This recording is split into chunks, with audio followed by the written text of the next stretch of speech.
Hey guys, let's get more news about Steelers, but first, don't forget to subscribe and leave your like.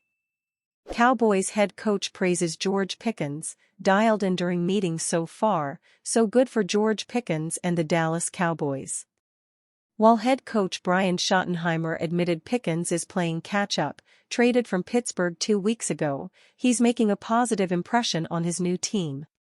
He is obviously a tremendous athlete, but I love watching him in meetings, Schottenheimer told reporters via ESPN Cowboys beat writer Todd Archer. Because in meetings, he's been so dialed in, taking great notes. Pickens was traded by Pittsburgh largely for his lack of professionalism. There were never any reports of him being problematic in meetings, but he was reportedly constantly late for team events, including games. His short temper on the field also proved an issue, leading to costly penalties.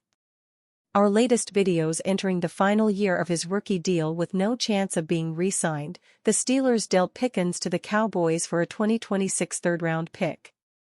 The teams also swapped day 3 selections in 2027. Dallas is counting on Pickens being the model citizen he wasn't in Pittsburgh. Pickens has incentive to have his best season on and off the field. A big year could lead to a big payday, either re-signing with the Cowboys or hitting the open market as an ultra-talented receiver in the prime of his career. A hot receiver market could see Pickens command more than $30 million per season. Of course, Pickens is in the honeymoon phase with Dallas. Things could change the first time he doesn't get the ball or a defender tries to rattle him. In one of the biggest media markets and team ESPN loves to cover 24/7, it's unlikely Pickens gets through the entire season without an incident. The question is how many he'll have and how distracting they'll be. Schottenheimer has plenty on his plate as a first-time head coach but was hired because of his good relationships with coaches and players. For now, Pickens will take things one practice at a time. In a new jersey number, evidently, sporting number 13 during spring practices. The number appears temporary, but perhaps a fresh set of digits paired with his fresh start will do Pickens, and the Cowboys, plenty of good. Analyst believes DK Metcalf isn't an Aaron Rodgers type of player this offseason. The Pittsburgh Steelers' splash move was trading for DK Metcalf. Metcalf has been one of the best wide receivers since entering the league in 2019. However, the rest of the Steelers' receiver room is lacking, especially after they traded George Pickens. There's also no telling who is going to be throwing the ball to Metcalf, although it seems likely Aaron Rodgers will eventually sign with the Steelers. The Athletic's Derek Klassen isn't sure Metcalf and Rodgers will fit together well should they team up in 2025. I think what we've known about Aaron Rodgers for the past decade is he is very particular about the kinds of receivers he likes and the quality of receivers that he likes, Klassen said Tuesday on the Athletic Football Show. I think DK Metcalf is a good player. But some of the stuff that we've talked about with him, sometimes being in the wrong spot with routes, sometimes the way that he'll go up for the ball, he just feels like, even if he's a good player, a very not Aaron Rodgers type of player. Our latest videos Rodgers does seem like a particular person.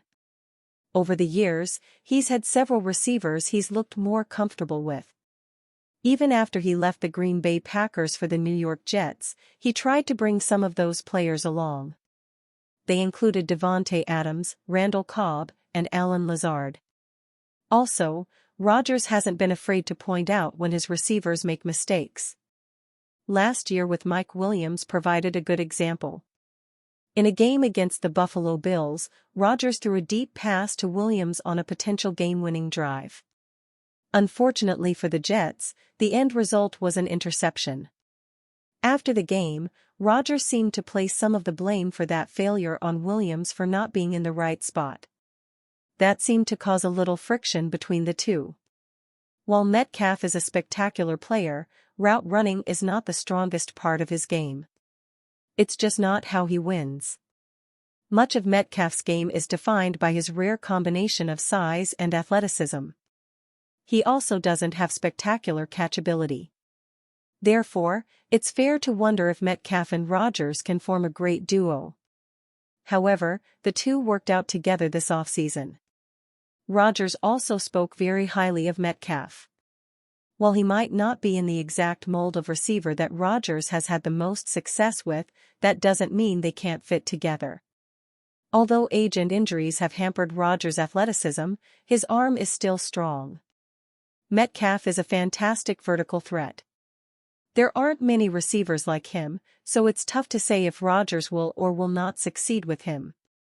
Based on their interactions this offseason, Rodgers probably wouldn't be upset with Metcalf as his number one receiver. While Metcalf isn't the cleanest receiver, if he and Rodgers can form a solid connection, then everything else should fall into place.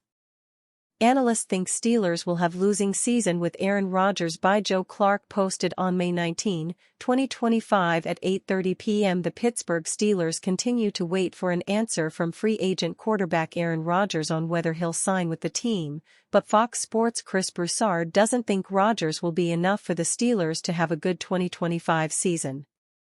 On First Things First on FS1, Broussard said he believes the Steelers will have a losing season and that it will come with Rodgers as their quarterback.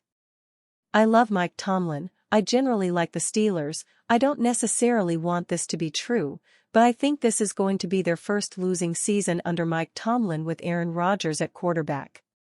Broussard pointed to the fact that the Jets went 5-12 last season and the Packers went 8-9 in Rodgers' final year starting for them in 2022 as his rationale for why Rodgers and the Steelers will struggle. It's a valid concern to be worried about how much the 41-year-old quarterback has left in the tank, and in Pittsburgh, he'd be joining an offense that, on paper, isn't that much better than what he had with the Jets last season. Our latest videos, however, under Mike Tomlin, the Steelers have always found a way to win games, and their defense is usually strong enough to help them win a few games they shouldn't. Last season, the defense deteriorated down the stretch, and Pittsburgh's offense began to struggle simultaneously, leading to a disastrous final month that saw the team lose 5 straight games. Rodgers played his best football in the second half last season, and the Steelers seem to believe he'll be an upgrade over what they had at quarterback in 2024. It's not unfathomable to see the Steelers having a losing season, and in the long run, it's something that former Steelers' Ryan Clark thinks will benefit the team. Pittsburgh always seems to find a way, however, and the offense should be better than what the Steelers had last year if Rodgers does sign. If the defense plays the way it did for most of last season, the Steelers should compete for a playoff spot. Sponsored by Vox. Learn more. It's far from a guarantee, however, and there's a chance that Aaron Rodgers could show his age, and a defense that isn't getting any younger resembles the unit that struggled to get to the quarterback and was rife with miscommunication issues down the stretch. The AFC North is still one of the league's most difficult divisions, and the Steelers very well could struggle to find their footing. I think it's more likely that they're once again in the playoff mix, but even with Rodgers, this is a team that will still have to fight to make it, and it wouldn't be shocking if things went off the rails.